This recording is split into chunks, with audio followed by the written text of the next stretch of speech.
ನಮಸ್ತೆ. ಇವತ್ತೊಂದು ಚಾಪ್ಟರ್ ತೊಗೊಂಡು ಬಂದಿದ್ದೀನಿ. ಸೇಮ್ ಬುಕ್ಕಿಂದ, ಕರುಣಾಳು ಬಾ ಬೆಳಕೆ ಬುಕ್ಕಿಂದನೇ ಇನ್ನೊಂದು ಚಾಪ್ಟರ್ ತೊಗೊಂಡಿದ್ದೀನಿ. ಆ ಚಾಪ್ಟರ್ ಹೆಸರು ಸದಾಕಾಲದ ವಿದ್ಯಾರ್ಥಿ ಅನ್ನೋ ಚಾಪ್ಟರಿಂದ ಗುರುರಾಜ್ ಕರಜಗಿ ಸರ್ ಹೇಳ್ತಾ ಇದ್ದಾರೆ ಮೊದಲನೇ ಲೈನಲ್ಲಿ, ನಮ್ಮಲ್ಲಿ ಅನೇಕ ಜನರಿಗೆ ಏನಂದರೆ ಸ್ವಲ್ಪ ಓದಿದ ತಕ್ಷಣ ನಾನು ತುಂಬ ದೊಡ್ಡ ಜ್ಞಾನಿ, ನಾನು ತುಂಬ ತಿಳ್ಕೊಂಡಿದ್ದೀನಿ, ಓದ್ಕೊಂಡಿದ್ದೀನಿ ಅನ್ನೋ ಅಹಂಕಾರ ಇರುತ್ತೆ ಅನ್ನೋ ಲೈನನ್ನು ಕೊಟ್ಟಿದ್ದಾರೆ.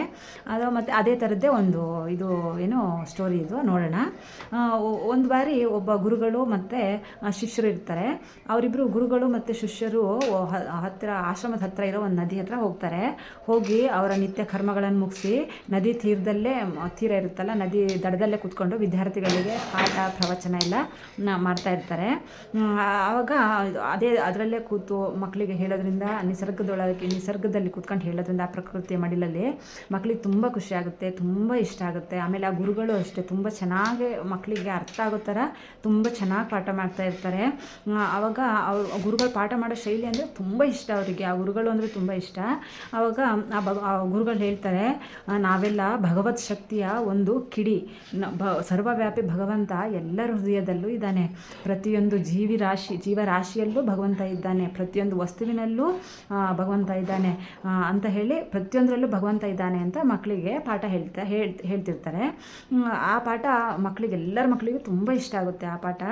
ಆವಾಗ ಒಂದಿನ ಸಂಜೆ ಏನಾಗುತ್ತೆ, ಶಿಷ್ಯರು ಸಂಜೆ ಆಶ್ರಮದಿಂದ ಶಿಷ್ಯರೆಲ್ಲ ಇರ್ತಾರಲ್ವ, ಆಶ್ರಮದಿಂದ ಕಾಡಿಗೆ ಹೋಗ್ತಾರೆ ಕಟ್ಟಿಗೆ ತರಕ್ಕೆ ಅಂತ ಕಾಡಿಗೆ ಹೋಗ್ತಾರೆ. ಸ್ವಲ್ಪ ಒಳಗೆ ಹೋದಾಗ ಏನಾಗುತ್ತೆ, ಒಂಥರ ಕೋಲಾಹಲ ಸೌಂಡ್ ಕೇಳುತ್ತೆ. ಜಿಂಕೆ ಮಲಗಳು ಅತ್ತ ಇತ್ತ ಓಡ್ತಾ ಇರ್ತವೆ. ಆಗ ಪಕ್ಷಿಗಳಂತೂ ಗೂಡು ಬಿಟ್ಟು ಹಾರ್ತಾ ಇರ್ತವೆ. ಅಂದರೆ ಎಲ್ಲ ಪ್ರಾಣಿಗಳು ಪಕ್ಷಿಗಳು ಭಯದಿಂದ ಹಾರಾಡೋದು ಮಾಡ್ತಾ ಇದ್ದಾವೆ. ಅದನ್ನು ನೋಡಿ ಶಿಷ್ಯರಿಗೆ ತುಂಬ ಭಯ ಆಗುತ್ತೆ. ಬಹುಶಃ ಯಾವುದೋ ಕಾಡು ಪ್ರಾಣಿ ನುಗ್ಗಿರಬೇಕು, ಅದಕ್ಕೆ ಈ ಥರ ಎಲ್ಲ ಆಗ್ತಾ ಇದೆ ಅಂತ ಹೇಳಿ ಅವ್ರಿಗೆ ತುಂಬ ಭಯ ಆಗುತ್ತೆ. ಆದರೆ ಯಾವ ದಿಕ್ಕಿಂದ ಬರ್ತಾ ಇದೆ ಅಂತ ಆ ಶಿಷ್ಯರಿಗೆ ಗೊತ್ತಾಗಲ್ಲ. ಆವಾಗ ಎಲ್ಲ ದಿಕ್ಕುಗಳನ್ನು ನೋಡ್ತಾ ಗಾಬರಿ ಮಾಡ್ಕೊತಾರೆ, ಭಯ ಪಡ್ಕೊತಾರೆ. ಅಯ್ಯೋ, ಎಲ್ಲಿಂದ ಯಾವ ಪ್ರಾಣಿ ಬರ್ತಾ ಇದೆಯೋ, ನಮಗೇನಾಗುತ್ತೋ ಅಂತ ಭಯ ಪಡ್ಕೊತಾ ಇರ್ತಾರೆ. ಆಗ ಒಂದು ಸೌಂಡ್ ಕೇಳುತ್ತೆ. ಆನೆ ಮೇಲಿದ್ದ ಮಾವುತ ಏನು ಹೇಳ್ತಾ ಇರ್ತಾರೆ, ಆನೆಗೆ ಮದ ಬಂದುಬಿಟ್ಟಿದೆ, ಅದು ನನ್ನ ಹಿಡಿದಕ್ಕೆ ಸಿಗ್ತಾ ಇಲ್ಲ, ಸೊ ಯಾರ್ಯಾರು ಎದುರುಗಡೆ ಇದ್ದೀರಾ ಎಲ್ಲರೂ ತಪ್ಪಿಸ್ಕೊಳ್ಳಿ ಅಂತ ಮಾವುತ ಕೂಗ್ತಾ ಇರ್ತಾರೆ. ಆ ಅಂಕುಶದಿಂದ ಕಿವಿಯ ಹಿಂದೆ ಜೋರಾಗಿ ತಿವಿತಾ ಇರ್ತಾರೆ. ಆದ್ರೂ ಆನೆ ಅದು ಏನು ಅಂದರೆ ಪ್ರಜ್ಞೆ ಇಲ್ಲದೆ ನಡ್ಕೊತಾ ಇದೆ. ಅದು ಅಷ್ಟು ದಿಕ್ಕಾಪಾಲಾಗಿ ಓಡ್ತಾ ಇದೆ. ಅದು ಎಲ್ಲಿ ಬೇಕಾದಲ್ಲೇ ಓಡ್ತಾ ಇದೆ, ಸಿಕ್ಕಿದ ಗಿಡ ಮರಗಳನ್ನೆಲ್ಲ ಕಿತ್ತಾಕ್ತಾ ಇದೆ, ಹೆಂಗೆ ಬೇಕಾದಂಗೆ ಓಡ್ತಾ ಇದೆ ಅದು. ಆದರೆ ಮಾವುತ ಪಾಪ ಅವನು ಅದನ್ನು ಹಿಡಿದಕ್ಕೆ ತಗೊಳ್ಳೋಕ್ಕೋಸ್ಕರ ತುಂಬ ಪ್ರಯತ್ನ ಪಡ್ತಾ ಇರ್ತಾನೆ. ಆನೆ ಮೇಲೆ ಕೂತ್ಕೊಂಡು ಅದು ಹೆಂಗೆ ಬೇಕಾದಂಗೆ ಓಡ್ತಾ ಇರ್ತಾನೆ. ಆಗ ಇದು ನೋಡಿದ ಶಿಷ್ಯರು ದಿಕ್ಕಾಪಾಲಾಗಿ ಇತ್ಲ ಎಲ್ಲ ಕಡೆ ಓಡೋಗ್ಬಿಡ್ತಾರೆ. ಆದರೆ ಒಬ್ಬ ಮಾತ್ರ ಅಲ್ಲಿಯೇ ನಿಂತ್ಕೊಂಡು ಆ ಗುರುಗಳು ಹೇಳಿದ್ರಲ್ಲ ಕತೆ, ಅದು ಪಾಠ ನಿನ್ನೆ, ಎಲ್ಲರಲ್ಲೂ ಭಗವಂತ ಇದ್ದಾನೆ, ಎಲ್ಲ ಪ್ರಾಣಿ ಪಕ್ಷಿಗಳಲ್ಲೂ ಭಗವಂತ ಇದ್ದಾನೆ, ಎಲ್ಲ ವಸ್ತುವಿನಲ್ಲೂ ಭಗವಂತ ಇದ್ದಾನೆ ಅಂತ ಹೇಳಿರ್ತಾರಲ್ಲ, ಆ ಮಾತು ನೆನಪಿಗೆ ಬರುತ್ತೆ ಅವನಿಗೆ. ನಾನು ಕಲ್ತ್ಬಿಟ್ಟಿದ್ದೀನಿ, ನಾನು ಆಧ್ಯಾತ್ಮದಲ್ಲಿ ಸಂಪೂರ್ಣವಾಗಿ ವಿದ್ಯೆ ಕಲ್ತ್ಬಿಟ್ಟಿದ್ದೀನಿ ಅಂತ ಅಂದ್ಕೊಂಡು ಅವನು ಮನಸ್ಸಿನಲ್ಲೇ ನಗ್ತಾನೆ, ನಾನು ತುಂಬ ಜಾಣ ಇದ್ದೀನಿ ಅಂತ. ಆವಾಗ ಅವನು ಅನ್ಕೊಂತಾನೆ ಮನಸ್ಸಲ್ಲಿ, ನನ್ನ ಸ್ನೇಹಿತರು ಎಷ್ಟು ದಡ್ರಿದ್ದಾರೆ, ನನ್ನ ಗುರುಗಳು ನೆನ್ನೆ ಇನ್ನೂ ಹೇಳಿದ್ರು ಎಲ್ಲ ಪ್ರಾಣಿಗಳಲ್ಲೂ ಪಕ್ಷಿಗಳಲ್ಲೂ ಭಗವಂತ ಇದ್ದಾನೆ ಅಂತ, ಆದರೆ ಇವ್ರು ಯಾಕೆ ಹಿಂಗೆ ಓಡ್ತಾ ಇದ್ದಾರೆ ಹೆದರ್ಕೊಂಡು ಅಂತ ನಗ್ತಾನೆ. ಆಗ ಪ್ರತಿಯೊಂದು ಪ್ರಾಣಿನೂ ಭಗವಂತನೇ ಅಲ್ವಾ, ಆದ್ದರಿಂದ ಈ ಎದುರುಗಡೆ ಮದವೇರಿದ ಆನೆ ಬರ್ತಾ ಇದೆಯಲ್ಲ, ಇದರಲ್ಲೂ ಭಗವಂತ ಇದ್ದಾನೆ, ಭಗವಂತ ಯಾರಿಗೂ ಏನೂ ತೊಂದರೆ ಮಾಡಲ್ಲ ಅಂತ ಹೇಳಿ ಅಲ್ಲೇ ನಿಂತ್ಕೊತಾನೆ. ಆಗ ಅಲ್ಲಿ ಮಾವುತ ಜೋರಾಗಿ ಕೂಗ್ತಾನೆ, ಸ್ವಾಮಿ ಬೇಗ ಓಡಿ, ಆನೆ ಬಂದು ನಿಮಗೇನಾದ್ರು ತೊಂದರೆ ಮಾಡಿಬಿಡುತ್ತೆ, ಓಡಿ ಅಂತ ಕೂಗ್ತಾನೆ ಆ ಆನೆ ಮೇಲೆ ಕೂತ್ಕೊಂಡಿರೋ ಮಾವುತ.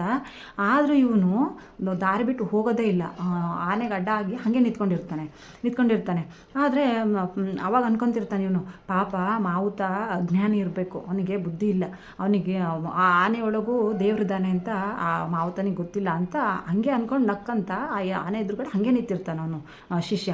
ಆಗ ಕ್ಷಣಾರ್ಧದಲ್ಲಿ ಮುನ್ನುಗ್ಗಿದ ಆನೆ ಮುಂದೆ ನಿಂತಿದ್ದ ಆ ಹುಡುಗನನ್ನು ಕೋಪದಿಂದ ಸೊಂಡಿಲಿನಿಂದ ಎತ್ತಿ ದೂರಕ್ಕೆ ಬಿಸಾಕತ್ತೆ.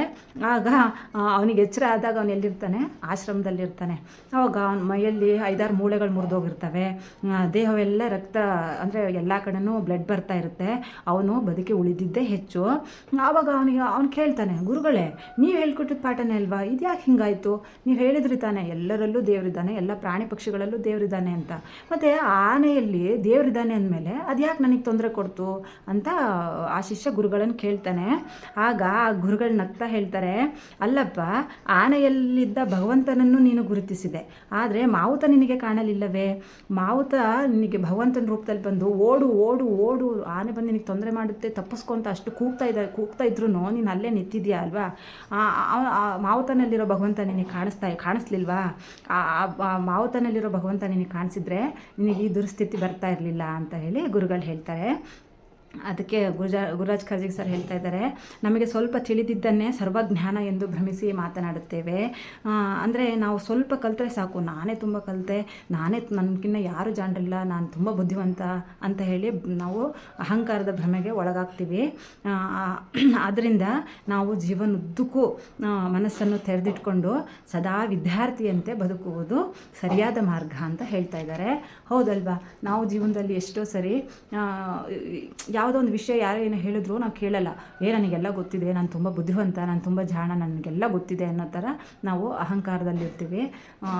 ಹಾಗಾಗಿ ಅವ್ರು ಹೇಳ್ತಾ ಇದ್ದಾರೆ, ನಾವು ವಿದ್ಯಾರ್ಥಿ ಮನೋಭಾವದಿಂದ ಯಾವಾಗಲೂ ನಾವು ಕಲಿಯೋದು ಇನ್ನೂ ಇದೆ, ನಾವು ಎಷ್ಟೇ ಕಲಿತ್ರೂ ಇನ್ನೂ ನಾವು ಕಲಿಯೋದಿದೆ, ಇನ್ನೂ ಏನೋ ಕಲಿಯೋದಿದೆ ಅನ್ನೋ ವಿದ್ಯಾರ್ಥಿ ಮನೋಭಾವ ಇಟ್ಕೊಂಡು ಕಲಿತಾನೇ ಹೋಗಬೇಕು. ಕಲಿಯೋದು ಅಂದರೆ ಮುಗಿಯೋದೇ ಇಲ್ಲ. ನಾನು ತುಂಬ ಕಲ್ತಿದ್ದೀನಿ ಅಂತಾರಲ್ವ, ಅದು ಎಷ್ಟೇ ಒಂದು ಅಲ್ಪನೇ ಅದು ಕಲ್ತಿರೋದು. ಹಾಗಾಗಿ ನಾವು ಯಾವಾಗಲೂ ವಿದ್ಯಾರ್ಥಿ ಮನೋಭಾವ ಇಟ್ಕೊಂಡು ಪ್ರತಿಯೊಂದು ವಿಷಯನೂ ಕಲಿತಾ ಹೋಗೋಣ. ಸೊ ಈ ಕತೆ ನಿಮಗೆ ಇಷ್ಟ ಆಯಿತು ಅಂದರೆ ದಯವಿಟ್ಟು ಸಬ್ಸ್ಕ್ರೈಬ್ ಮಾಡಿಕೊಂಡು ಸಪೋರ್ಟ್ ಮಾಡಿ. Thank you so much.